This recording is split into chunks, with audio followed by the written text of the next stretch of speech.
I'm Virginia Stanley, Library Marketing Director at HarperCollins Publishers. And I'm Amanda Roundtree, Library Marketing Coordinator. And I'm Chris Connolly, Library Marketing Assistant. Well, we're here to talk to you about a whole new series that we're going to do every month. We're going to bring you some really cool books written by authors who you may or may not have heard of. It's called Under the Radar, Over the Moon. Right, so these are books that we collectively love. And, we're not the only ones who love them. These are books that, booksellers love, the librarians love, but that you might not have heard of as widely as some of the, larger list authors. So the first book is the debut novel by Cynthia D'Aprix Sweeney. And it's called The Nest. And it's a great story about a very dysfunctional family. These 4 grown children who are relying on this nest egg, this trust fund set up for them. And one of these grown adults screws up, and it puts the nest in danger of actually sort of not being available to the other 3. And so it's just a wonderful story with deeply flawed characters, which I love. And you guys love this book too.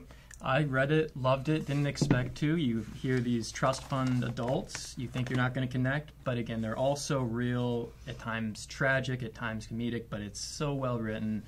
Love this book. Look out for it. Kirkus gave it a starred review. Publishers Weekly loved it. There have been some wonderful, wonderful blurbs on this book already. And it's one of those books that's made it onto several lists for books to watch out for in 2016, including Entertainment Weekly, Elle.com, the Huffington Post. A lot of buzz about this book, so please check out The Nest. Be frank with me. Oh my God, I love this book so much. It's this just wonderful, wonderful story about this literary legend who wrote one book and is resting on her laurels, but has found herself in financial straits, and she needs to write another book.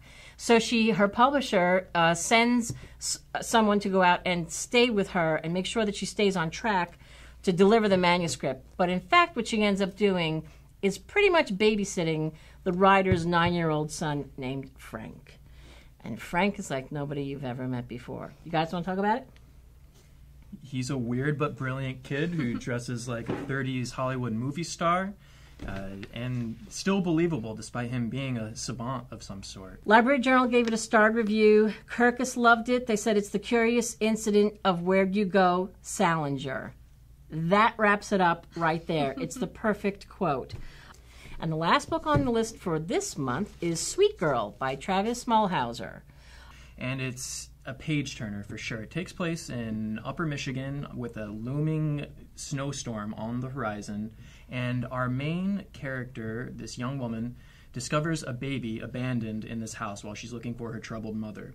Well, the baby belongs to a drug-addicted couple with huge problems, drugs and many other things, and it's essentially a chase. She saves this baby and runs through Michigan, and this drug-addicted gentleman is not so much of a gentleman, chases her, and it's just page-turning and terrifying and beautiful. You alternate between the 2 characters' viewpoints, the main character and this drug-addicted father, and I couldn't put it down. And it's a debut. You would not think it. Reading it, the characters are just so fully realized. Everything you said and more. She's a 16-year-old girl, so it's a great teen's point of view. And her voice is very authentic, and the author actually worked with at-risk teens. So he's got the voice. He's really good. So those are the 3 books that we're going to talk to you about today. We hope you have read them or will read them. They're awesome. They're great. And those really, they're the kind of books that we're going to be talking about.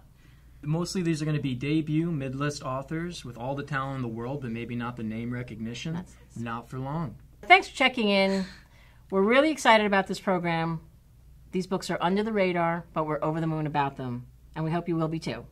So, Happy New Year. See you next month. Happy New Year. Happy New Year.